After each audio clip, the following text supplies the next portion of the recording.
যদি কোনো মুসলিম রাষ্ট্রের মধ্যে দুর্নীতিটা না থাকতো না, তাহলে দেখতেন ওই রাষ্ট্র অবশ্যই বিশ্বকে নেতৃত্ব দিত ইনশাআল্লাহ। এমন অনেক অমুসলিম রাষ্ট্র আছে যেগুলো অমুসলিম হওয়া সত্ত্বেও ওদের মধ্যে কোনো দুর্নীতি নাই, জানেন?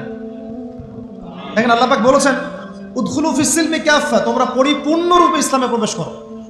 এখন আমি যদি নামাজও পড়ি, আবার ঘুষও খাই, এদিকে রোজাও রাখি, আবার সুদও খাই, আবার এদিকে আমি হজমরাও করি, অন্যের সম্পদ আত্মসাৎ করি, মাপে কমও দেই, মজুদদারি করি ইত্যাদি, আমি কি পরিপূর্ণ মুসলিম? আমি কি উদখুলু ফিস সিলমি কাফার উপর আমল করতে পেরেছি? আর আল্লাহ পাক এখানে বলছেন ওয়ালা তামুতুন্না ইল্লা ওয়া আনতুম মুসলিমুন, পরিপূর্ণ মুসলমান না হয়ে তোমরা মৃত্যু বরণই করিও না, করলেই সমস্যা। পরিপূর্ণ মুসলমান না হয়ে মারা গেলেই সমস্যা। কি সমস্যা? ওই যে আল্লাহ পাক বলবেন মান রব্বুক, বলবে লা আদরি, আমি তো জানি না, কারণ পরিপূর্ণ মুসলমান হয়নি তো, আল্লাহর সাথে শিরক করেছে।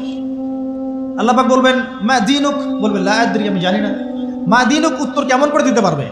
ইসলামের কিছু অংশ মানে, কিছু অংশ মানে না। ইসলামের কিছু অংশ মানে, নামাজ, রোজা, হজ, যাকাত, তাসবিহ, তাহলিল সবই মানে, কিন্তু সুদ ছাড়তে হবে, ঘুষ ছাড়তে হবে, জেনা করা যাবে না, মদ খাওয়া যাবে না, দুর্নীতি করা যাবে না, মানে না। তাহলে মা দীনুক কি উত্তর দিবে? মান নবিয়ুক, কে নবী? উত্তর কিভাবে সম্ভব? নবীর সুন্নতি তো নাই গায়ের উপরে, চেহারায় নাই, কাপড়ে নাই, চলাফেরায় নাই, ওঠা বসায় নাই, ইবাদতে থাকলেও অর্থনীতির মধ্যে নাই, অর্থনীতির মধ্যে থাকলেও সংস্কৃতির মধ্যে নাই, সংস্কৃতিতে থাকলেও সমাজে নাই। নবীর সুন্নত কি খালি ঘরে তসবিহ টেপার মধ্যেই?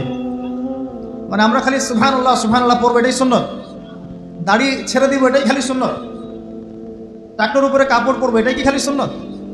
সমাজের মধ্যে সুন্নত নাই, অর্থনীতির মধ্যে সুন্নত নাই, ব্যবসা বাণিজ্যের সুন্নত নাই, চাকরি বাকরিতে সুন্নত নাই, পরিবারের সুন্নত নাই, সংস্কৃতির মধ্যে সুন্নত নাই। আল্লাহ পাক আমাদের সবাইকে পরিপূর্ণ মুসলমান হওয়ার তৌফিক দান করুন।